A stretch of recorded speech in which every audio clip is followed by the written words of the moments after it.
Agriculture crop में stimulant crop जो है लगातार आ चुकी है पेपर में। इसका मतलब क्या होता है? इसका मतलब होता है उत्तेजक फसलें, उत्तेजक फसलें स्टिमुलेंट क्रॉप के नाम से इसे जाना जाता है। बोले यस सर, ये तो हमें पता है। कौन कौन सी फसलों को उत्तेजक फसलें कहा जाता है, जरा बताइए। यहां से हर साल पेपर में क्वेश्चन निकलते हैं, नाम बताओ। तो सर उत्तेजक फसलों में हम सबसे पहले नाम रखेंगे इसमें, ठीक है, किसका? सोयाबीन का, या कॉटन का, या मेज का, या ठीक है कॉफी का। बताओ इन चार ऑप्शनों में से आप किसे उत्तेजक फसलें कहेंगे?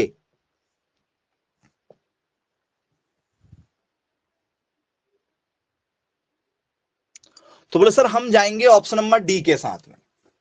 किसके साथ में जाएंगे? डी वाले के साथ में जाएंगे। क्यों भाई डी वाला क्यों? क्या है डी वाले में? तो सर जो डी वाला ऑप्शन है ये एनर्जी प्रदान करता है। क्या कॉफी हमें एनर्जी प्रदान करेगा? बोले यस सर, उत्तेजक फसल है, एनर्जी मिलती है इनको पीने पर। तो आप लोगों से हर साल जो है स्टिमुलेंट क्रॉप या उत्तेजक फसलें जो है पूछा जाता है। तो बोले सर ठीक है, बिल्कुल।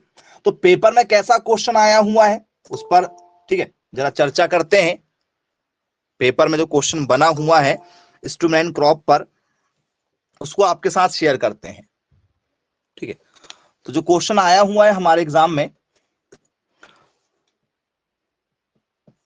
Which one of the following is not a stimulant crop. निम्नलिखित में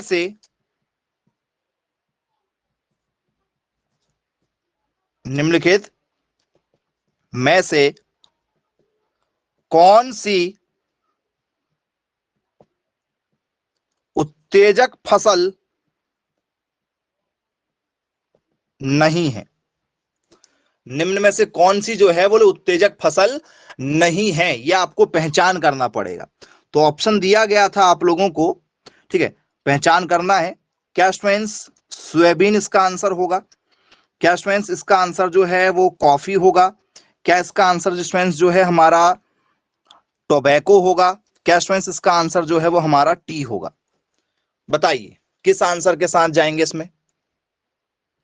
कौन सी उत्तेजक फसल नहीं है? तो बोलो सर ऐसी फसल जिसको पीने के बाद में, खाने के बाद में हमें, ठीक है, एक एनर्जी नहीं मिलेगी, उत्तेजना नहीं होगी। तो बोलो सर वो है सोयाबीन। सोयाबीन कैसी है? तो सर सोयाबीन उत्तेजक फसल नहीं है। बाकी आपकी तंबाकू कैसी है? सर एनर्जी प्रदान करती है। कॉफी, सर कॉफी हमें एनर्जी प्रदान करती है। चाय, सर चाय हमें एनर्जी प्रदान करती है। तो ये हमारी कैसी फसलें हो गई? तो सर ये हमारी स्टिमुलेंट क्रॉप्स हो गई। कौन कौन सी? बाकी तीन जो है ये आपकी उत्तेजक फसलें हैं। तो क्या इन्हीं फसलों में आपका अफीम, गांजा ये आएगा? क्योंकि गांजे की भी लीगल खेती होती है इंडिया में। तो बोले यस सर बिल्कुल आएगी। और कोई यदि आप लोगों से पूछ लिया जाए नाम, तो क्या गांजा के अलावा भी कुछ और होना चाहिए? चलिए, गांजा हो गया, अफीम हो गया, ठीक है, गांजा है, अफीम है। इनके अलावा कोई और नाम जो आप जानते हो बताओ।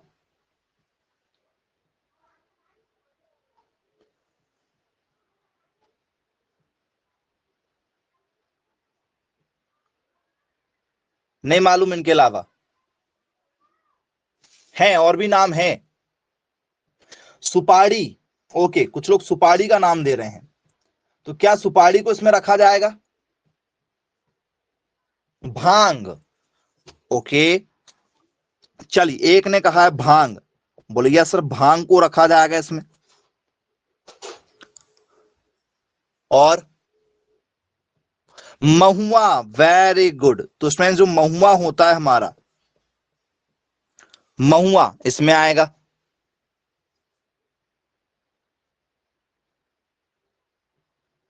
बेटा एक बच्चा ग्लूकोज कह रहा है, भैया ग्लूकोज की कौन सी फसल लगाते हो खेत में, हमें भी बता दो। ग्लूकोज एनर्जी देता है, लेकिन उसकी फसल की बात हो रही है, आपको क्रॉप पढ़ा रहे हैं, बायोलॉजी नहीं पढ़ा रहे हैं, एग्रीकल्चर बायोलॉजी। एग्रीकल्चर बायोलॉजी में एनर्जी की चर्चा करेंगे तब वहां पर ग्लूकोज बोलना, यहां फसल पूछ रहे हैं तो ग्लूकोज नाम की कोई फसल लगती नहीं है। नहीं तो अपन डॉक्टर के घर जाते ही नहीं, सीधे खेत जाते, ग्लूकोज की बोतल जो है तोड़कर लेकर आते, सीधे लगा लेते। ठीक है, तो ये आपकी कौन सी फसलें हैं? ग्रेप्स नहीं होगा बेटा, ग्रेप्स नहीं होगा, क्योंकि ग्रेप्स को सड़ाकर फिर शराब बाद में बनाई जाती है, तो ग्रेप्स को आप डायरेक्ट काउंट नहीं करेंगे। ग्रेप्स का फर्मेंटेशन होता है, उसको सड़ाया जाता है, ठीक है, सालों साल, फिर उससे जो है वो आपकी बियर, चैंपियन, शराब वगैरह बनाई जाती है। डायरेक्ट जैसे महुआ खा लोगे, इंस्टेंट आपको जो है एहसास हो जाएगा। कॉफी आप पी लोगे, आपको तुरंत जो है वो एनर्जी फील हो जाएगी। आप 3 दिन से नहीं सोए हैं, आप चाय पी लो, आपकी नींद भाग जाएगी। तंबाकू खा लो, आपको थोड़ा सा नशा आ जाएगा। महुआ आप खा लें, आपको जो नशा आ जाएगा। भांग खा लो, नशा आ जाएगा। अफीम, नशा। चाय कॉफी अच्छी चीज थोड़ी है बेटा, चाय कॉफी पीना अच्छी बात थोड़ी है, लेकिन वो हम लोग जो है शौक से चालू है तो चल रहा है, ठीक है। इनमें सब में जो है उत्तेजना वाले तत्व पाए जाते हैं, ठीक है, हमारे स्वास्थ्य के लिए हानिकारक है। चलिए, तो ये हमारी हो गई स्टिमुलेटेड क्रॉप, और पेपर में कैसा क्वेश्चन आया वो भी मैंने आप लोगों को बता दिया। तो बोले चलिए ठीक है, तो क्या बच्चों ये जितनी भी फसल आप लोगों को बताई गई है, क्या ये एरिया वाइज लगाई जाती होगी? ऐसा तो नहीं कि भैया चलो अपनी इच्छा हुई कि क्यों मक्का गेहूं लगा रहे हैं, सोयाबीन लगा रहे हैं, सीधे कॉफी लगाते ना, पैसा ही पैसा हो जाएगा। चाय की खेती करते हैं, चाय जो है 500 रुपए किलो मिल रही है आप लोगों को मार्केट में, तो सीधा चाय लगाओ, ठीक है। हमारे तो ठीक है, गन्ने के जो है वो सिर्फ तना बिकता है, पत्तियां तो उसकी बिकती नहीं। इधर चाय लगाएंगे तो चाय का तो पूरा तना ही तना बिक जाएगा, पत्तियां भी बिक जाएंगी, सब बिकेगा, ठीक है, साल भर में करोड़पति। तो फिर हम लोग क्यों नहीं लगाते भाई? तो बोल सर हम नहीं लगा सकते, हम नहीं लगा सकते। क्यों नहीं लगा सकते? बोल सर पूरा खेल डिपेंड है ऐसी फसलों का क्लाइमेट पर, जलवायु पर पूरा खेल डिपेंड है। यदि आप अपने इलाके में लगा भी देंगे तो वो फसल सक्सेस नहीं होगी। बोले यस सर बिल्कुल ठीक है।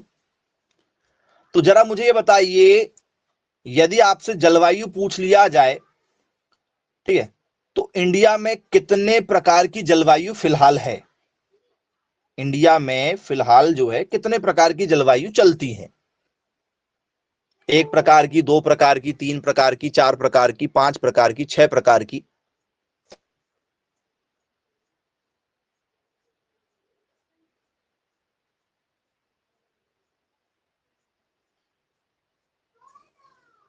चलो, तो यहां पर आप जो है कुछ बच्चे आंसर दे रहे हैं 2 प्रकार।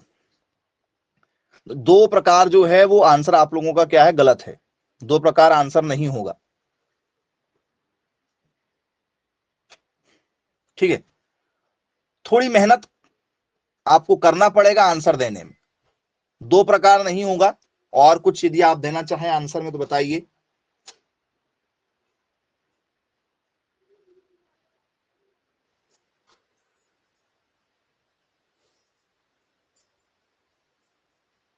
चलिए, तो बच्चों हमारे पास में जो जलवायु है, ठीक है, वो केवल एक ही प्रकार की है। केवल कितने प्रकार की? 1 प्रकार की। सिर्फ जलवायु एक ही प्रकार की हमारे पास में, सिर्फ एक। कौन सी जलवायु? कौन सी जलवायु है? तो सर उष्ण कटिबंधीय। नाम तो आप सभी लोगों ने जरूर सुना ही सुना होगा। सुना है क्या? उष्ण कटिबंधीय जलवायु, बोले हाँ सुना हुआ है। और किस नाम से जानते हैं इसको? तो ट्रॉपिकल मानसून सुना होगा नाम आप लोगों ने, बताने की जरूरत ना पड़े आप लोगों को, ये नाम सब आपने सुना होगा। ट्रॉपिकल मानसून सुना है क्या? तो बोले यस, सुना हुआ है। उष्ण कटिबंधीय जलवायु, बोल सर सुना हुआ है। ट्रॉपिकल मानसून सुना है, ट्रॉपिकल क्लाइमेट हमने सुना हुआ है। अब ये कैसा क्लाइमेट है भाई, क्या खास बात है इस क्लाइमेट की? ठीक है, क्या इस क्लाइमेट को आपने इससे पहले कभी पढ़ा हुआ है? बताओ क्या खास है इस क्लाइमेट के अंदर? तो बच्चों ये जो क्लाइमेट है, ठीक है, इस इलाके का जो टेम्परेचर है वो लगभग 65 के आसपास में रहता है, 65 डिग्री सेल्सियस। ये जो टेम्परेचर है ये 65 डिग्री के आसपास में रहता है। तो बोले यस सर बिल्कुल ठीक है। बोले सर हमारे यहां तो नॉर्मल टेम्परेचर 30 डिग्री सेल्सियस है, फिर सर ये 65 कहां से आया? तो बेटा हमारे पास में है पौधे, जब तक पौधे हैं तब तक हम बचे हैं। हमारे पास में जंगल ज्यादा है, पेड़ पौधे ज्यादा हैं, हरियाली बढ़िया है, तो हमारा टेम्परेचर बचा हुआ है। जिस दिन पेड़ पौधे कटना चालू हो गए, टेम्परेचर धीरे धीरे यहीं पहुंच रहा है। आपने देखा होगा गर्मी में 42 43 तक पहुंच जाता है इंडिया का टेम्परेचर। इंडिया का टेम्परेचर 43 45 तक पहुंच चुका है गर्मियों के समय में। बोले यस सर बिल्कुल ठीक, क्लियर है। तो बच्चों ये उष्ण कटिबंधीय जो क्षेत्र टेम्परेचर है आप लोगों का, क्लाइमेट है, ये हमारे इंडिया में चलता है। बोले ठीक है भाई, क्लियर है। बाकी क्लाइमेट और क्या है? ये एक प्रकार इंडिया के लिए है, स्पेशल इंडिया के लिए चलता है ये, ठीक है। फिर इसमें जोन बटे हुए हैं, जोन उस पर हम चर्चा करेंगे। दूसरे नंबर में आता है स्टूडेंट्स हमारा ध्रुवीय, जिसे हम लोग कहते हैं पोलर क्लाइमेट, जिसे हम लोग क्या कहते हैं? पोलर क्लाइमेट कहते हैं। अब ये कहां का भाई टेम्परेचर, पोलर क्लाइमेट कहां पर है? तो क्या आप लोगों ने मूवी वगैरह में बहुत सारी ऐसी जगह देखा है जहां पर बर्फबारी हमेशा होती रहती है, बर्फ से पूरा देश ढका हुआ है? बोले यस सर, स्विट्जरलैंड देख लो, फिनलैंड देख लो, ठीक है, ये सब क्या है? तो सर ये सभी के सभी बर्फ से क्या होते हैं, 12 से 12 महीने ढके हुए होते हैं। जहां पर क्या रहते हैं? पोलर बियल रहते हैं, व्हेल वगैरह रहती है पानी के अंदर, इसी बर्फ में पेंगुइन वगैरह रहती हैं, देखा होगा आप लोगों ने बहुत सारी मूवी में। तो ये कहां पर रहता है? तो सर ये वाला जो हमारा पोलर क्लाइमेट है ये साउथ दक्षिणी ध्रुव, कहां पर रहता है ये? तो सर ये दक्षिणी ध्रुव वाला जो एरिया है उस एरिया का जो, ठीक है, क्लाइमेट है वो यहां रहता है। क्या यहां पर कोई फसल होती है? बोले सर जी नहीं, इस इलाके में फसलें नहीं होती हैं, और इन्हीं इलाकों से शराब चालू हुआ, इन्हीं इलाकों से, ठीक है, स्टिमुलेट क्रॉप्स चालू हुई हैं, यही लोग हमारे यहां से लेकर जाते हैं। और इसलिए विदेशों में ये इतना महंगा है। क्यों? क्योंकि ठंडे इलाकों में जीवन यापन करने के लिए शरीर अंदर से गर्म होना चाहिए। तो अंदर से गर्म कौन करता? तो सर मसाले, शराब।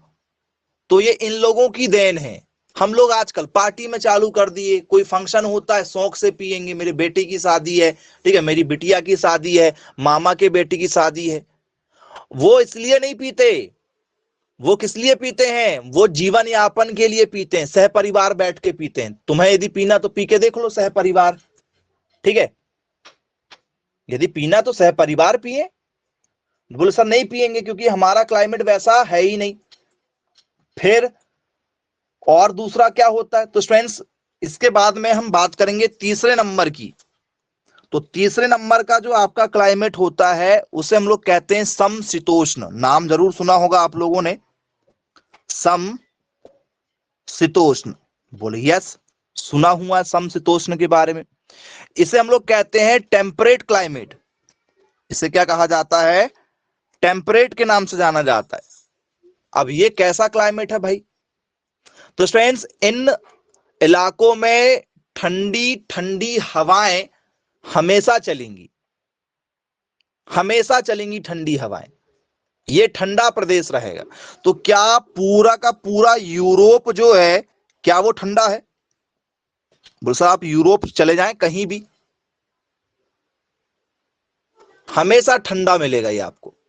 बोल सर, जैसे आप अमेरिका चले जाओ, आप अमेरिका चले जाओ, हमेशा ठंडा रहेगा। किसी भी मौसम में चले जाओ आप, आपके यहां गर्मी हो रही तब भी चले जाओ, तब भी वहां ठंडी लगेगी। बोल सर, ये हमेशा ठंडे प्रदेश हैं, इसलिए तो वहां के जितने भी लोग आते हैं वो हमेशा गोरे मिलते हैं आपको, काला कोई नहीं मिलेगा अमेरिका में आपको। जो वहां पर नेचुरल पैदा हुआ है वो हमेशा गोरा मिलेगा। क्यों? क्योंकि सर वहां की स्किन हमेशा ठंडे मौसम में रहती है तो गोरी हो जाती है। कभी भी आप देखना, जब ठंडी का मौसम चलता है तो आपकी स्किन भी सॉफ्ट सॉफ्ट हो जाती है। तो बोले यस सर, बिल्कुल सही बात है। तो ये समशीतोष्ण वाला क्लाइमेट है, तो ठंडी, ठीक है, क्या होगी यहां पर? ज्यादा मिलेगी ठंडी, आप लोगों को यहां पर ज्यादा देखने के लिए मिलेगी। बोले यस सर, बिल्कुल ठीक है, क्लियर है। फिर इसके बाद में, उसमें बाद में आता है स्टूडेंट्स चौथे नंबर का शुष्क वाला क्षेत्र। चौथे नंबर में कौन सा आता है आप लोगों का? शुष्क वाला क्षेत्र। अब ये शुष्क क्षेत्र क्या है सर? जिसे हम लोग बोलते हैं ड्राई क्लाइमेट। कौन सा क्लाइमेट? ड्राई वाला क्लाइमेट। बोल सर ये कैसा है? तो बोले सर ये उष्ण कटिबंधीय के जैसा है, लेकिन थोड़ा सा फर्क है इसमें। ये बर्फ भर गर्म रहता है, पूरे साल गर्म इलाका रहेगा, पूरे साल गर्म। हमेशा क्या रहेगा सर? हमेशा गर्म रहेगा। बोले यस सर, बिल्कुल ठीक है। और यही वाला जो गर्म इलाका है बच्चों, यही अफ्रीका वाला इलाका है। ये कौन सा वाला इलाका है सर? यही अफ्रीका वाला इलाका है। सबसे ज्यादा गरीब देश कौन सा है सर? सबसे ज्यादा गरीब वाला जो इलाका है वो है अफ्रीका। सबसे ज्यादा गरीब यहां पर लोग रहते हैं, जिन्हें, ठीक है, एक टाइम का भोजन भी अच्छे से नहीं मिलता है। सबसे ज्यादा गरीबी। आज भी ये लोग रोटी कपड़ा और मकान के पीछे लगे हुए हैं। उन्हें लग्जरी चीजों से कोई मतलब ही नहीं है, सिर्फ रोटी कपड़ा मकान मिल जाए बस, इतना ही बहुत है। इतने गरीब लोग हैं ये। पढ़ाई छोड़ो आप, पढ़ाई बहुत दूर की बात है, ठीक है। तो बोले यस सर, बिल्कुल ठीक है। तो ये सबसे गरीब वाला इलाका है। जैसे बुरुंडी हो गया आप लोगों का, ठीक है, बुरुंडी वगैरह सबसे ज्यादा गरीब है। वहां पर एक साल की कमाई उन लोगों की 2000-3000 रुपए है। इंडिया के यदि देखा जाए तो साल भर की कमाई एक व्यक्ति की 2 या 3000 रुपए। इतनी ज्यादा गरीबी है, इतनी ज्यादा भुखमरी है। तो ये इलाके में आप कुछ भी लगाओगे होगा क्या? बोले सर नहीं, क्योंकि ये हमेशा गर्म एरिया है। गर्म एरिया में कभी भी कोई चीज नहीं होती है, सदाबहार गर्म। हमारे यहां तीनों मौसम है, ठंडी भी है, गर्मी भी है, बारिश भी है, ठीक है। तो हमारे यहां पर जो है, गर्मी में देखा है आप लोगों ने, बहुत कम फसलें होती हैं कि जो है गर्मी में फसलें होती हैं। नहीं तो आप गर्मी में कोई भी फसल लगा के देखो, कब लगाओ फसल? आप मई के समय में लगाओ फसलें, हो पाएंगी मई में फसलें? बोले सर एक भी फसल खेत में नहीं होने वाली। मई के समय में यदि आपने कोई बीज लगा दिया तो नहीं होगी। तो जब हमारे यहाँ मई में जब हायर टेम्परेचर होता है ना, वो टेम्परेचर उनके यहाँ सदाबहार है, तो इसलिए तो वो लोग काले रहते हैं। इसलिए वो लोग क्या रहते हैं? काले, कोयले के समान काले रहते हैं वो लोग। क्यों? क्योंकि गर्मी में उनकी त्वचा वैसी ही हो गई है। जैसे आप लोग भी वहां जाके रहोगे आप भी काले हो जाओगे, और आप ही लोग यदि अमेरिका जाके, ठीक है, यूरोप के कोई भी देशों में जाके रहोगे तो आप भी बिल्कुल क्या हो जाओगे? गोरे हो जाओगे। त्वचा खिली खिली नजर आएगी, भले ही आप सांवले रहोगे लेकिन त्वचा आपकी बहुत सॉफ्ट हो जाएगी, बहुत सुंदर लगने लगोगे। तो मौसम का फर्क पड़ता है, तो फसलों में भी पड़ता है। ये 4 प्रकार हो गए हैं, याद रखिएगा। इंटरनेशनल लेवल पर अभी आपको बता रहे हैं, ठीक है, क्लाइमेट बता रहे हैं कि पूरे विश्व में अभी कितने क्लाइमेट क्षेत्र हमारे बने हुए हैं। तो ये 4 बता चुके हैं आप लोगों को, ठीक है। इसके बाद में नेक्स्ट पर हम चर्चा करेंगे 5वें नंबर पर, जिसका नाम है भूमध्य सागरीय क्षेत्र। भूमध्य सागरीय जलवायु। अब ये कैसा क्षेत्र है भाई? तो इसे हम लोग कहते हैं, ठीक है, मेडिटेरियन क्लाइमेट, मेडिटेरियन क्लाइमेट के नाम से इसे जाना जाता है। बोल सर ये भूमध्य सागरीय वाला क्षेत्र है, कहां? ठीक है, तो स्टूडेंट्स कैलिफोर्निया का नाम आपने सुना होगा। अमेरिका के नीचे वाला जो हिस्सा होता है, जो जंगल वाला इलाका है आप लोगों का, जहां पर सांप, ठीक है, पाए जाते हैं, जहां पर जंगली जानवर ज्यादा पाए जाते हैं, घने जंगल जो हैं, जहां पर अभी तक कोई आबादी नहीं है, कोई भी आबादी नहीं है, जैसे समुद्र के किनारे के जो, ठीक है, जगह है, आपने देखा होगा, वहां पर मूवी वगैरह में भी देखा होगा कि आदिवासी लोग रहते हैं। तो बस वो वैसे वाला जो इलाका है वो भूमध्य सागरीय वाला इलाका है, जहां पर, ठीक है, कोई ज्यादा रहना नहीं चाहता है, क्योंकि यहां पर जानवर ज्यादा रहते हैं। ये जानवरों के लिए अच्छा माना जाता है। क्यों? क्योंकि यहां पर स्टूडेंट्स जो मौसम है वो दो प्रकार से रहता है। ठीक है, मौसम दिन में रहेगा क्या? गर्म, दिन में रहेगा गर्म और रात में हो जाएगा ठंडा। रात में हो जाएगा ठंडा, दिन में मौसम गर्म और रात में मौसम हो जाएगा ठंडा, ऑटोमेटिक। तो बोले यस सर, ये भी एक, ठीक है, इंटरेस्टिंग फैक्ट होता, मतलब दिन में आपको लगेगी गर्मी और रात में आप जो स्वेटर पहन के सोएंगे। दिन में आपको गर्मी लगेगी और रात में स्वेटर पहन के सोना पड़ेगा। तो इस टाइप के मौसम में भी कोई फसलें नहीं होती है आसानी से। बोले यस सर, बिल्कुल ठीक है। छठवां है हमारा टुंड्रा। छठवां क्या है? टुंड्रा, याद रखिएगा। तो टुंड्रा कैसा है सर? टुंड्रा जो है सर, ये पहाड़ वाले, ठीक है, एरिया होते हैं, पहाड़ी एरिया जो होते हैं ना, माउंटेन वाले, वो इसमें आते हैं। टुंड्रा वाले में माउंटेन्स वगैरह आते हैं, पहाड़ वगैरह आते हैं। तो इन जोन के आधार पर जो है पूरा विश्व का क्लाइमेट बटा हुआ है 6 भागों में। कितने भागों में बटा हुआ है पूरा विश्व? 6 भागों में बटा हुआ है, याद रखिएगा। तो बोले ठीक है भाई, बनेगा, कोई दिक्कत नहीं जाएगी। अब इसके बाद में इंडिया की यदि हम सेपरेट चर्चा करें तो हमने यहां पर उष्ण कटिबंधीय देखा, ठीक है। बोले हाँ बिल्कुल देखा उष्ण कटिबंधीय। तो आप बताइए स्टूडेंट्स, भारत में पहली बार मौसम संबंधी सूचनाएं कब से चालू की गई? आप लोग मौसम चेक कर लेते हैं ना मोबाइल में, आज का मौसम कैसा होगा, टुडे वेदर रिपोर्ट, तो आपको पता चल जाता है कि आज शाम को, ठीक है, 70% बारिश होने वाली है, कल जो है धूप खिली रहेगी, तो आप कहीं भी आ जा सकते हैं। तो सर ये फसलें जो है ना, इन्हीं आधार पर चयनित की जाती है, मौसम के आधार पर, वेदर के आधार पर। 1875 में इसकी शुरुआत कर दी गई थी। जो मौसम विभाग हमारे यहां बना है, कहां बना हुआ है? पुणे, महाराष्ट्र में। पुणे में बना हुआ। और पुणे कहां आता है? महाराष्ट्र में। पुणे कहां आता है? महाराष्ट्र में आता है या बेंगलोर में आता है? बताइए, पुणे महाराष्ट्र में आता है या कर्नाटक में आता है? तो बोल सर ये आता है हमारा महाराष्ट्र में। तो याद रखेंगे आप लोग, पेपर में यदि आपसे पूछ लिया जाए तो आप लोगों को बनना चाहिए 1875 में क्लाइमेट जोन जो है वो इंडिया में बना। बोले ठीक है सर, कोई दिक्कत नहीं, यहां से पेपर में यदि क्वेश्चन बनेंगे तो जरूर आप सही करेंगे, क्योंकि आपको 6 ही क्लाइमेट पता चल गए। तो पूरे विश्व को 6 भागों में बांटा गया है, ठीक है। अब इसके बाद में आप लोगों से यदि हम चर्चा करें, ठीक है, कि भारतीय जलवायु जो हमारी कैसी है, ट्रॉपिकल वाली है, उसे कितने आधार पर बांटा गया है, उन्हें कितने आधार पर बांटा गया है? तो स्टूडेंट्स उसके 9 भाग हैं। कितने भागों में बांटा गया है? इंडिया वाली को, इंडिया वाली को 9 भागों में बांटा गया है। इंडियन क्लाइमेट को 9 भागों में बांटा गया है। और बांटा किसने है? तो बांटने वाले का नाम भी याद रखिएगा, कोपेन नाम के साइंटिस्ट ने। किसने बांटा है? कोपेन साइंटिस्ट का नाम है। यदि आ जाए तो आप जो है एक दूसरे का चेहरा देखकर पेपर देकर वापिस आ जाओगे, ठीक है, क्योंकि आप लोग को लगेगा कि भैया ये इजी है, तो इजी नहीं होने वाला है। कॉपेंस का क्लाइमेट, ठीक है, क्लासिफिकेशन अब हम जानेंगे। किसका? कॉपेन नाम के साइंटिस्ट ने, कॉपेन का जलवायु वर्गीकरण।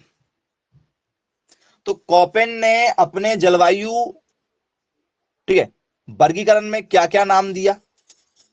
ठीक है, तो बच्चों इन्होंने पहला नाम दिया लघुकालीन शीत ऋतु या मानसूनी जलवायु। पहला नाम किसका दिया? बोल सर पहला नाम दिया मानसूनी जलवायु। तो क्या हमारे यहां जब भी बारिश होती है तो पहले मानसून आते हैं क्या? इंडिया में जब भी बारिश होती है तो क्या, ठीक है, मानसून आना चालू हो जाते हैं? बोले हाँ सर बिल्कुल मानसून आते हैं। तो आप मुझे बताओ, आपके इलाके में जब बारिश होती है तो बारिश जो है वो जम्मू कश्मीर से आती है या तमिलनाडु गोवा तरफ से आती है, मुंबई तरफ से आती, किधर से बारिश आती? आपके इलाके में जो बारिश आती है वो किधर से आती है? तो सर इंडिया में जो बारिश आती है, मेजर बारिश, वो कोंकण तट, जिसे हम लोग गोवा वाला एरिया कहते हैं, गोवा वाला एरिया, वहां से मानसून उठते हैं और वो मानसून फिर धीरे धीरे धीरे जो है पूरे इंडिया को कवर करते हैं। तो सबसे ज्यादा बारिश वाला जो एरिया है वो यही होता है। 250 से लेकर 300 सेंटीमीटर की बारिश इस एरिया में होगी ही होगी, जिसे हम लोग क्या कहते हैं? इसे कहते हैं मानसून क्लाइमेट। क्या कहा जाता है? मानसून क्लाइमेट कहा जाता है। तो अंडमान निकोबार, ठीक है, आजकल जो हमारा स्पॉट बनने लगा पिकनिक का, अंडमान निकोबार, सुना होगा आप लोगों ने, बीच में फेमस हो गया था अभी। तो ये वही इलाका है, समुद्री इलाका। तो यहां पर सर्वाधिक वर्षा होती है। तो यहां की फसलें अलग हैं, जो पानी में होने वाली फसलें रहेंगी, समुद्री इलाकों में होने वाली फसलें रहेंगी, उनकी खेती यहां पर ज्यादा की जाती है, ठीक है, मानसून को देखते हुए। बोले ठीक है भाई, क्लियर है। इसके बाद में सवाना जलवायु, नाम जरूर सुना होगा आप लोगों ने, यदि सोशल साइंस पढ़ा होगा 9th-10th की, तो सवाना जलवायु क्षेत्र जरूर पढ़ा होगा। याद करो, सवाना के जलवायु क्षेत्र पढ़ा है? बोल सर कहां, सर हम ध्यान कहां देते हैं? सवाना जलवायु, सवाना जलवायु प्रदेश। तो बोल सर ये कौन सा इलाका है? सवाना क्लाइमेट यदि हमसे पूछ लिया जाए तो ये कौन सा इलाका है? ये तो हमने पढ़ा ही नहीं कभी। तो कौन सा इलाका भैया ये? तो स्टूडेंट्स, मालाबार तट, कोरोमंडल, ये नाम सुने आप लोगों ने? कभी यदि मौसम विभाग की जानकारी ले लिया करो, एग्रीकल्चर के बच्चे हो तो कभी मौसम विभाग की रिपोर्ट भी पढ़ा करो। जब नेशनल रिपोर्ट आती है ना तो वो बताते हैं आप लोगों को कि मालाबार तट से जो है हवाएं इस तरफ बह रही हैं। तो वो वहां पर ऐसा नहीं, मुंबई, दिल्ली, बेंगलोर, ठीक है, केरल, ऐसे नाम नहीं लेते। वो मौसम क्लाइमेट बताते हैं कि इलाके वाइज क्या तापमान होने वाला है, कितनी बारिश होने वाली है। तो अब यदि आप लोगों से मैं मालाबार पूछ लूं और कोरोमंडल पूछ लूं, तो ये मालाबार वाला कौन सा तट है? मालाबार वाला, ठीक है, एरिया कौन सा? तो सर ये एरिया है केरल का। सवाना जलवायु वाला जो क्षेत्र है ये कौन सा? सर ये केरला वाला क्षेत्र है, याद रखना। कौन सा है? केरल वाला जो एरिया है हमारा, ये मालाबार तट आता है। यहां समुद्री इलाका जो है ना उसका नाम है मालाबार। समुद्री इलाका का नाम क्या है? मालाबार, कोरोमंडल, ये सब समुद्री इलाके हैं जहां से हमारा इंडिया का इंपोर्ट और एक्सपोर्ट होता, आयात निर्यात होता है। विदेशों से जो बड़े बड़े जहाज आते हैं ना हमारे यहाँ, ठीक है, वो सब इधर ही आते हैं, कोरोमंडल में, मालाबार तट में, जिसे हम लोग कहते हैं डॉक शिप। डॉक शिप के नाम से जानते हैं, आपने सुना होगा, ठीक है, तट कहते हैं, तट। जैसे वो महात्मा गांधी जी पोरबंदर वाले एरिया में रहते थे, तट वाला। तो ये इतने बड़े बड़े होते हैं कि पूरा एक शहर बस जाए, इतने बड़े बड़े होते हैं। तो बोले यस सर बिल्कुल ठीक है। तो ये सवाना वाला जो एरिया है ये केरला वाला एरिया है। अब क्या होता है, तो सर इस इलाके में लगभग बारिश जो है 75 सेंटीमीटर के आसपास में होती है। बारिश जो है इस इलाके में क्या होती है, 75 सेंटीमीटर के आसपास में होती है। बोले ठीक है, क्लियर है। फिर नाम याद रखिएगा, 9 भाग बता रहे हैं, पेपर में आ चुका है। पेपर में ये क्वेश्चन आ चुका है, कितने भाग हैं, कितने जोन में बटा हुआ है। तो 9 जोन में बटा हुआ है इंडिया। पूरा वर्ल्ड कितने जोन में बटा है, तो सर वर्ल्ड पूरे मेजर जो है 6 जोन में बटा हुआ है, 6 तरीके से। और इंडिया कितने तरीके से बटा है, 9 जोन में। हमने इंडिया को बांटा है अलग अलग भाग में, और पूरे वर्ल्ड को 6 भागों में बटा। पूरा वर्ल्ड मतलब सभी देश हैं, तो उसको अपन ने 6 तरीके से बांट ली भी है। इस इलाके में ज्यादा ठंडी है तो ये ठंडी वाला इलाका, इस इलाके में ज्यादा गर्मी तो ये ज्यादा गर्मी वाला इलाका। और इंडिया में, सर इंडिया में एक छोटे छोटे भाग को भी हमें नोट करना पड़ेगा, ठीक है। तो तीसरे नंबर में बटा हुआ है हमारा शुष्क ग्रीष्म ऋतु वाला एरिया। शुष्क ग्रीष्म ऋतु वाला एरिया। वो सर ये कौन सा एरिया है, तमिलनाडु आंध्र प्रदेश वाला एरिया है, जहां पर लौटते मौसम में बारिश होती है।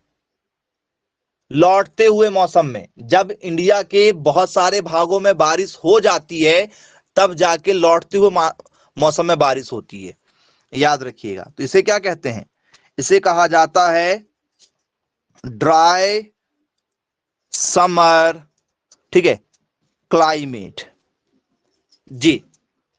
यहां पर हमेशा गर्मियों में सूखा पड़ता है।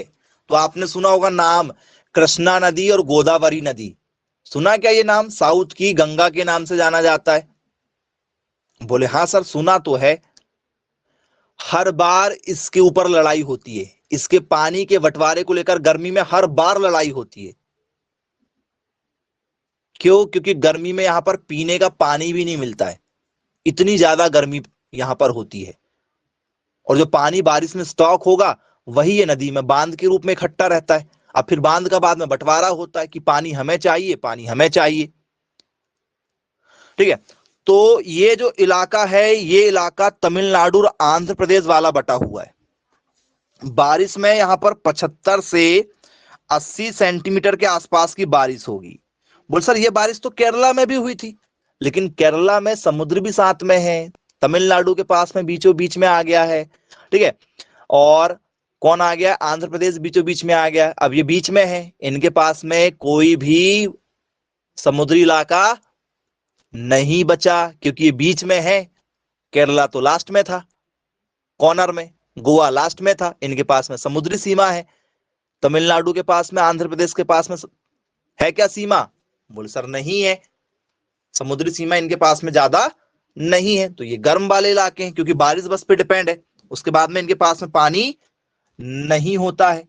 बोले यस ठीक। अब इसके बाद में चौथे नंबर पर आर्द्र शुष्क स्टेपी। बोल सर क्वेश्चन कैसा आएगा पेपर में, जो आप बता रहे हैं सर क्वेश्चन निकलेगा कैसे। आर्द्र शुष्क स्टेपी जलवायु किस राज्य में पाई जाती है। बोल सर हमको क्यों आ रहा पेपर में ये, हमारे क्या काम का सर, हम तो नन्हे मुन्ने बच्चे हैं सर, 11 12 पास आउट वाले, ठीक है। तो बेटा अधिकारी भी तो बनोगे, कल को आप अधिकारी बनेंगे, तो आपसे क्लाइमेट पूछ लिया जाएगा कि भैया बताओ आपकी यदि साउथ में पोस्टिंग हो जाए, आपको जो है जिले का या किसी राज्य का बड़ा अधिकारी बना के पहुंचा दिया जाए, कृषि अधिकारी, और आप योजना लागू कर रहे, पता चले आप योजना बना रहे, कृषि योजना बना रहे आप, तो पता भी तो होना चाहिए कि कौन सा इलाका है और क्या क्लाइमेट चलता है वहां पर, और कितनी डिग्री बारिश, कितने सेल्सियस वहां टेम्परेचर है, कितनी बारिश हो रही है, कौन सी फसल लगाई जाती है। अब जैसे मैंने आपको कह दिया कि भैया आर्द्र शुष्क स्टेपी जलवायु वाले इलाके में आपको जो है, ठीक है, क्या योजना बनाना है, तो क्या करोगे आप कृषि अधिकारी हो, ठीक है, 50 से 100 आदमी आपके नीचे काम कर रहे हैं, आप अधिकारी हो, मीटिंग हुई है, कलेक्टर बैठे हैं, ठीक है, एसपी डीएसपी सब बैठे हैं, सांसद बैठे हैं आपके इलाके के, और आपसे पूछा जा रहा है बताओ आर्द्र शुष्क स्टेपी जलवायु सर आप कैसे बनाएंगे, क्या योजना रहना चाहिए इस बार की, क्या बोलोगे? कॉपी खोल के आ रहे हैं, देख कर आते हैं क्या होता है आर्द्र शुष्क स्टेपी जलवायु। तो इसलिए बेटा पूरा क्लाइमेट पढ़ाया जाता है, पूरे इंडिया का क्लाइमेट आपको पता होना चाहिए। सेमी एरिड स्टेपी क्लाइमेट के नाम से इसे जाना जाता है, सेमी एरिड स्टेपी क्लाइमेट। बोल सर ये कौन सा एरिया है? तो स्टूडेंट्स ये एरिया आप लोगों का है पंजाब, ये आपका एरिया है हरियाणा, ये आपका एरिया है गुजरात, जी ये आपका एरिया है राजस्थान। तो बताओ क्या यहां पर गर्मी में बारिश हो रही है? बोले सर बिल्कुल नहीं, इन इलाकों में सूखा है। राजस्थान, पंजाब, हरियाणा, गुजरात ये जो हैं ये क्या है, बहुत कम बारिश वाले इलाके हैं। लेकिन प्रॉब्लम क्या है मालूम आप लोगों को? पंजाब में इंदिरा गांधी परियोजना चलती है, भाखड़ा नागल बांध बना हुआ है, इंदिरा सागर परियोजना चलती है। तो यहां पर ये लोग पंजाब वाले जो किसान है ना, ये आसमान की तरफ नहीं देखते। क्यों? बोल सर आसमान की तरफ वो लोग देखते जिनको बारिश की आवश्यकता है। इनके पास में तो नहर से इतना पानी मिल जाता है कि इनको ऊपर देखने की जरूरत है ही नहीं। इनके पास में नहर सुविधा है और इतना पानी आता है नहर में कि इनको कोई दिक्कत ही नहीं है। सर राजस्थान वाला इलाका, सर यही जो परियोजना जो पंजाब में चालू की गई है वो राजस्थान में भी चालू है कुछ इलाके में। तो राजस्थान भी हरा भरा हो गया है आज के समय में, पहले जैसी बात नहीं रही राजस्थान की, ठीक है। पहले ज्यादा वहां पर दिक्कत थी, अब काफी ज्यादा जो है अच्छा हो चुका है। हरियाणा और गुजरात वाले ये लोग क्या करते? तो स्टूडेंट्स गुजरात ने जो है मध्य प्रदेश की जितनी भी नदियां हैं इन सब में अपने इलाके में बांध बांध के रख चुका है। और गुजराती लोगों के पास में पहले से वो जो है बिजनेसमैन माइंड चलते हैं थोड़ा सा, तो पानी हमारा, और नहर बना के बैठे हैं वो लोग, डैम बना के बैठे हैं वो लोग। हमारी नर्मदा नदी हमारी, ठीक है, बाकी नदियों पर इन्होंने 3-3 4-4 बड़े बड़े डैम बना के रखे हैं, ठीक है, जो एमपी वालों ने नहीं बना पाए, लेट हो गए। तो पानी का पहले बंटवारा हो चुका है, लिखा पढ़ी पहली हो चुकी पानी की कि भैया 70% पानी हमारा रहेगा, 30% मध्य प्रदेश वालों का रहेगा। तो इस तरीके की इनने योजना बना चुके हैं। तो गुजरात के पास में पानी की कोई कमी नहीं है और आप पानी रोक नहीं सकते क्योंकि पानी में ऑलरेडी लिखा हुआ है। जैसे कई बार आप लोगों ने सुना होगा ना कि जो है दिल्ली में जो है नदी गंदी हो जाती है, यमुना नदी, तो उसमें बोले यूपी वालों की दिक्कत है, उसमें हरियाणा वालों के ऊपर दिक्कत है। कहते हैं ना वो लोग कि हरियाणा वालों ने यहां पर जो है दिक्कत पहुंचा रहे हैं, तो वास्तव में वो लोग पहुंचा रहे हैं क्योंकि हरियाणा वाला जो है वो अपना डैम रोक लेगा, बोले हमारे पास अब पानी कम हो रहा, हम अब बांध बंद करेंगे, बैरक जो है बंद हो जाएगा। तो बैरक बंद हो गया तो दिल्ली में पानी समाप्त। तो भैया नालियों का पानी कौन रोकेगा? तो सर नालियों का पानी कोई नहीं रोक सकता, सब कहां जाएगा? तो सर जाएगा यमुना नदी में। तो जब उसमें साफ पानी नहीं आएगा तो क्या दिखेगा? गंदा पानी तो दिखेगा, तब तो उसमें झाग आने लगा है, तब तो उसमें झाग आने लगा है, शैंपू जैसे झाग निकलता है उसमें से, नदी के पानी में से। क्यों निकल रहा है? क्योंकि दूसरे राज्य वाले ने पहले बांध बना के रख चुका है, अपना जब तक पूरा नहीं होगा तब तक वो दूसरे राज्य के लिए खोलेंगे भी नहीं, और यदि ज्यादा हो गया तो खोल देंगे, तुम जानो, फिर बाढ़ आ जाए तो आ जाए। तो पिछले बार दिल्ली में जो बाढ़ आई थी उसी चक्कर में आई थी, ज्यादा हो गया तो खोल देंगे और यदि कम यदि हो गया तो नहीं खोलते, ठीक है। तो ये सब मौसम आपको पढ़ना पड़ता है, नहीं पढ़ोगे तो क्लियर नहीं होगा। तो याद रखना आर्द्र शुष्क स्टेपी जो है वो इन राज्यों में चलती है, ठीक है, बनेगा, ठीक है। एक दो बार आपको पढ़ना पड़ेगा, तब जाके आपसे बनेगा राजस्थान, पंजाब, हरियाणा, गुजरात। तो आर्द्र शुष्क स्टेपी वाला इलाका इन्हें कहा जाता है। बोले ठीक है भाई, क्लियर है। फिर इसके बाद में आता है स्टूडेंट्स हमारा मरुस्थल। मरुस्थल सुना है नाम? बोले हाँ सर, रेगिस्तान, मरुस्थल, ये तो कई बार हमें, ठीक है, टीवी में हमने सुना है। वो ऊंट वगैरह जाते हैं सर, तो ऊंट वगैरह को हमने देखा है, तो हम लोग उसको पढ़ लेते हैं कई बार। उष्ण मरुस्थलीय जलवायु, उष्ण मरुस्थलीय जलवायु, जिसे हम लोग कहते हैं hot desert, hot desert climate. बोल सर ये कैसे इलाके? सर जहां पर 30 सेंटीमीटर से भी कम बारिश होती है, 30 सेंटीमीटर से भी कम बारिश होती है, मतलब आप बारिश में भी जाएंगे तो भी शायद आप भीग जाएं, बहुत बड़ी बात है। इन इलाकों में बारिश में भीगना भी एक बहुत बड़ी बात रहेगी, ठीक है, इतनी कम बारिश होती है। भैया मध्य प्रदेश, छत्तीसगढ़, इन इलाकों में यदि आप जो है एक बार भी यदि बारिश यदि जोर से यदि हो गई तो 30 सेंटीमीटर से ज्यादा बारिश हो जाती है, एक ही बार की बारिश। यहां पर पूरे साल भर में 30 सेंटीमीटर बारिश भी नहीं होती है। सर ये कौन सा इलाका है? तो नाम सुना होगा आपने, कच्छ, सहारा मरुस्थल, गुजरात का, राजस्थान का जो रेगिस्तान वाला इलाका है, कच्छ वाला इलाका है, सुना है क्या नाम? बोले हाँ सर सुना है, हमने कच्छ का नाम सुना है। कच्छ वाला इलाका कहां आता है? सर गुजरात में आता है। कहां आता है? गुजरात में आता है। और किसका नाम? तो सर राजस्थान, राजस्थान में कौन सा? सर राजस्थान का जो डिजर्ट है हमारा वो है सहारा। तो ये जो इलाके आप लोगों को बताए जा रहे हैं, ये आप लोगों को अब धीरे धीरे समझ में आने लगे होंगे। अब आपको ये टॉपिक भी धीरे धीरे जो है आसानी से क्लियर हो रहा होगा कि एक्चुअल में हम बता क्या रहे हैं आप लोगों को। तो बोले यस सर, तो क्या इन क्लाइमेट के आधार पर ही फसलों का चयन करेंगे कि नहीं करेंगे? बताओ जरा। पहले से पता है कि भैया इस इलाके में 30 सेंटीमीटर से भी कम बारिश हो रही है, तो इस इलाके में हम लोग क्या लगाएंगे? तो सर इन इलाके में हम लोग क्या लगा देंगे? गेहूं लगाएंगे। गेहूं बताओ, मैं आपको गेहूं ला के देता हूं सबसे अच्छी वैरायटी वाली, लगाओगे? बोले सर ना जी, बिल्कुल नहीं लगाएंगे। क्या लगाओगे? सर बाजरा लगाएंगे। क्या लगाएंगे? बाजरा। तो फसलों का चयन इसी आधार पर किया जाता है।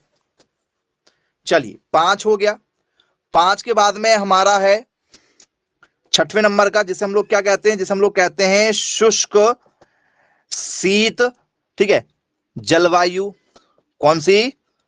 शुष्क शीत जलवायु। बोल सर ये कौन सी है? तो स्टूडेंट्स ये गंगा नदी से जुड़े जुड़े जितने भी इलाके हैं वो सब के सब इसी जलवायु पर डिपेंड है। गंगा नदी के इलाके जो हैं वो सब के सब इसी पर आते हैं। Dry winter climate. कौन सा क्लाइमेट? ड्राई विंटर वाला जो क्लाइमेट है वो सब इसी में आता है। गंगा के मैदान, गंगा नदी जहां जहां बह रही है वो सारे इलाके इसी में आते हैं। तो बताओ बच्चों, क्या यहाँ का टेम्परेचर हमेशा कम रहता है? बोलिए सर, जहां जहां गंगा नदी वाला इलाका है वहां पर 27 डिग्री सेल्सियस के आसपास में टेम्परेचर होता है। और क्या यहाँ पर सबसे ज्यादा प्रोडक्शन होता है? बोले हाँ सर, इन इलाकों में सबसे ज्यादा उपज मिलती है प्रति हेक्टेयर। प्रति हेक्टेयर सबसे ज्यादा प्रोडक्शन। जैसे आपके नॉर्मल खेत में 1 एकड़ में यदि मान चलो आप देखेंगे आपको 10 क्विंटल मिलता है, मान लो 1 एकड़ में 10 क्विंटल आपको यदि मिल रहा है, तो वहां पर 1 ही एकड़ में आपको 15 क्विंटल मिलेगा। उपजाऊ जमीन होती है। क्यों? क्योंकि बोल सर जो गंगा नदी वाला इलाका है, गंगा रिवर वाला जो इलाका रहेगा, ठीक है, वहां पर हर बार क्या होगा? तो सर हर बार बाढ़ आएगी। बाढ़ आएगी तो हर बार नई मिट्टी बनेगी। बनेगी? बोलिए सर, नई मिट्टी निर्माण होगा। हर बार नई मिट्टी आएगी। तो नई मिट्टी जो आती है उस मिट्टी को कहा जाता है खादर। क्या कहा जाता है? उसे कहा जाता है खादर। खादर का मतलब होता है नवीन मिट्टी, नई मिट्टी। तो बताइए मुझे मध्य प्रदेश की कैसी मिट्टी है? कैसी मिट्टी है मध्य प्रदेश की? तो सर मध्य प्रदेश की खादर नहीं है। चलिए, क्या बांगर है? बांगर, बोलिए सर बांगर है। बांगर का मतलब होता है पुरानी मिट्टी, जो आज से 50 साल 100 साल पहले कभी बाढ़ वगैरह आई होगी, तो उस समय से जो मिट्टी हमारे खेत में है वही है। तो क्या हमारे खेतों में कभी बाढ़ आती है? बोले सर नहीं आती। तो जब हमारे खेत में बाढ़ नहीं आएगी तो हमारी मिट्टी रहेगी बांगर। हमारी मिट्टी कौन सी रहेगी? बांगर रहेगी। और जिन इलाकों में साल भर में, 2 साल में, 5 साल में कभी ना कभी मतलब, ठीक है, बाढ़ आना है, तो वो मिट्टी कहलाती खादर। तो नई मिट्टी किसे कहा जाता है बताओ? पेपर में पूछ लिया जाए नई मिट्टी किसे कहा जाता है, तो खादर को न्यू सॉइल कहा जाता है। न्यू सॉइल, नवीन मिट्टी कहा जाता है खादर को। अब यदि आप लोगों से पेपर में पूछ लिया जाए कि भैया बताइए पुरानी मिट्टी किसे कहा जाता है, पुरानी मिट्टी किसे कहा जाता है, तो स्टूडेंट्स ओल्ड सॉइल कहा जाता है बांगर को। किसे कहा जाता है? बांगर को कहा जाता। तो क्या आप लोगों से क्वेश्चन बनेंगे यहां से यदि पेपर में पूछ लिया जाए तो? देख लीजिए। बोले हाँ सर बिल्कुल बनेगा, कोई दिक्कत यहां पर हमें नहीं जाएगी। चलिए, इसके बाद में 7 नंबर पर चर्चा करते हैं। नेक्स्ट हमारा, ठीक है, 7वें नंबर पर है स्टूडेंट्स हमारा लघु, ठीक है, ग्रीष्मकाल जलवायु। जी हाँ स्टूडेंट्स, कौन सी? लघु ग्रीष्मकाल जलवायु।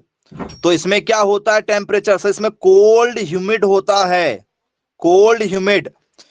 सर कोल्ड ह्यूमिड का मतलब क्या होता है? तो सर हल्की सी ठंडी लगेगी लेकिन हमें जो है घबराहट महसूस होती है। तो कई बार आप लोगों ने देखा होगा, बारिश का मौसम रहता है, हमें हल्की सी ठंडी जरूर लगती है लेकिन घुटन सी महसूस होती है। होता है क्या आप लोगों के साथ भी? कई बार ठंडी लग रही है लेकिन अंदर से ऐसा लगता है कि भी मेरा जी घबरा रहा है। तो यहां पर साल भर जी घबराएगा आपका, जाना चाहोगे तो जा सकते हो। साल भर जी घबराएगा। सर कौन सा इलाका है ये जहां पर ऐसा होता है? तो नाम सुना होगा आप लोगों ने, सिक्किम। सुना है क्या सिक्किम का नाम? बोले हाँ जी सर सुना हुआ है सिक्किम। इसके बाद में अरुणाचल प्रदेश। अरुणाचल प्रदेश, बोले यस सर सुना हुआ है नाम। अब आप मुझे ये बताइए, ये हमारे इंडिया के हिस्से हैं? बोले हाँ सर ये हमारे इंडिया के हिस्से हैं। तो फिर हम लोग यहां पर डेवलपमेंट ज्यादा क्यों नहीं कर रहे हैं? जब ये हमारे हिस्से हैं तो ये हम लोग, जैसे दिल्ली है, मुंबई है, गुजरात है, मध्य प्रदेश है, यूपी है, बिहार है, छत्तीसगढ़ है, इनका नाम जोर शोर से चल रहा है।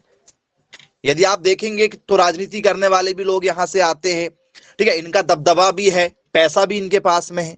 तो इन इलाकों में डेवलपमेंट क्यों नहीं हो रहा है?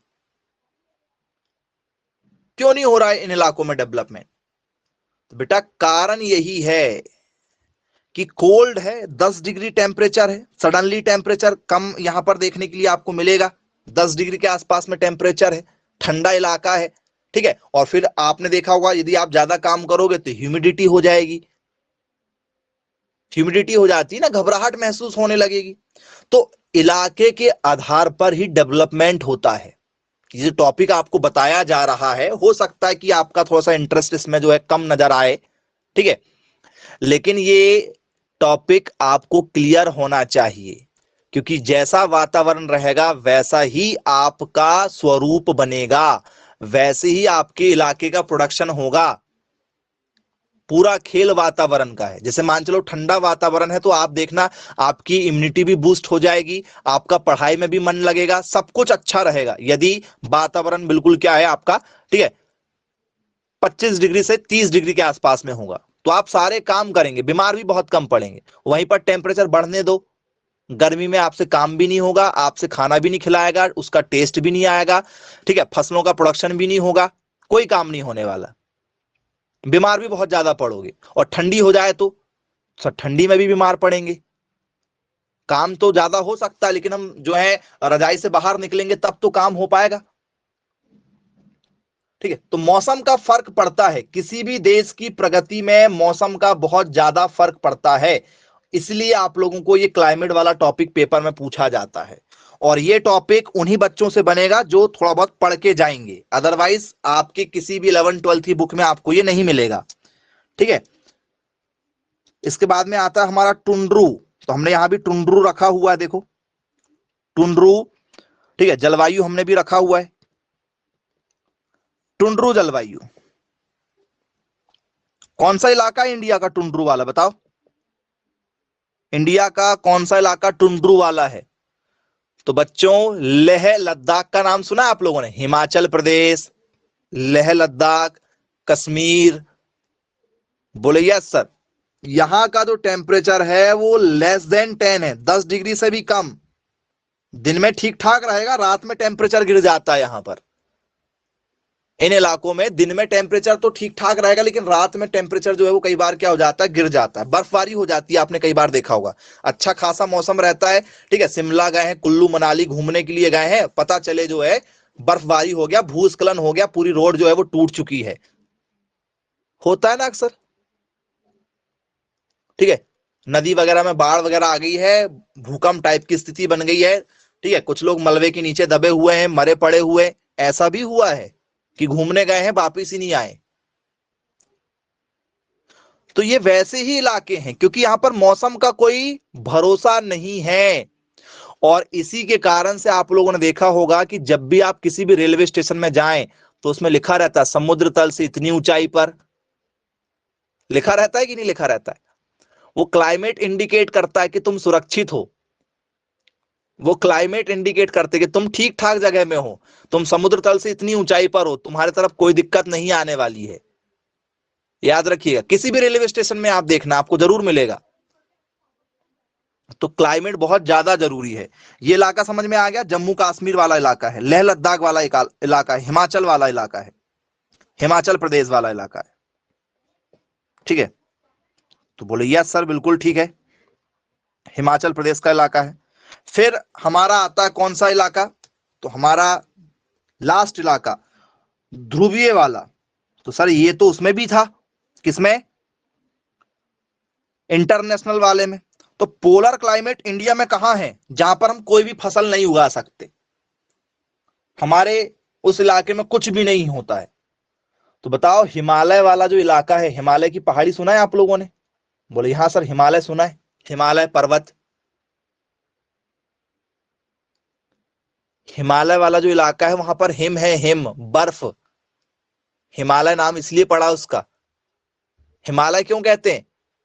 क्योंकि वहां पर क्या है, हिम। हिम मतलब होता है बर्फ, जो बर्फ से ढका हुआ है पूरा इलाका, जहां पर आपको एक भी मिट्टी का टुकड़ा नहीं मिलने वाला है, एक भी मिट्टी का टुकड़ा नहीं मिलने वाला है।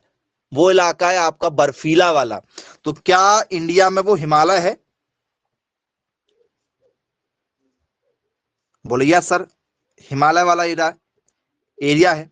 तो बच्चों, क्या ये जो हिमालय वाला एरिया है हमारा, क्या यहीं पर हमारी सेना चीन से रक्षा कर रही है? बोले यस सर, यहीं पर हमारे आर्मी के जो जवान हैं, ये इस हिमालय पर्वत के ऊपर खड़े रहकर रात दिन भर 24 घंटे पहरेदारी कर रहे हैं, क्योंकि हम चोटी पर हैं। ये चोटी जिस दिन यदि चाइना की आ जाएगी, चाइना वाले यदि जिस दिन इस पर कब्जा कर लेंगे तो दिक्कत हो जाएगी, क्योंकि ऊपर से यदि हमें कोई एक टुकड़ा भी फेंक कर मारेंगे तो हमें लगेगा। तो इस पहाड़ी पर इंडिया पहरेदारी करता है, ये हिमालय पर्वतों पर। आपने कई बार मूवी वगैरह में देखा होगा। तो पाकिस्तान से भी रक्षा करते हैं हम लोग और चाइना से भी रक्षा करते हैं। तो इस इलाके में कुछ भी नहीं होता खाने पीने का, सिर्फ बर्फीला वाला एरिया है। तो ये 9 इलाके बटे हुए हैं पूरे देश के, आपको हमने वो बता दिए हैं। बन जाएगा क्या? बोले यस सर। ठीक है, ये पूरे 9 जोन हैं, याद रखिएगा, पेपर में पूछा जाता है। और स्टिमुलेटेड क्रॉप्स क्या होती हैं, उत्तेजक फसलें क्या होती हैं, ये भी आप लोगों के पेपर में पूछा जा चुका है। नाम पूछा जाता, जैसे आपसे आ जाए कि ये बताइए ध्रुवीय, ठीक है, जलवायु क्षेत्र इंडिया के किस राज्य में पाया जाता है, पेपर में पूछ लिया जाएगा आप लोगों से, टुंड्रू जलवायु क्षेत्र इंडिया में कहाँ पाया जाता है। तो इस तरीके से क्वेश्चन पूछे जाते हैं। तो आप लोगों से क्वेश्चन जरूर बनेंगे, किसी प्रकार की कोई दिक्कत नहीं जाएगी। चलिए ठीक है, आज की क्लास को फिर यहीं समाप्त करते हैं। Bye bye, take care.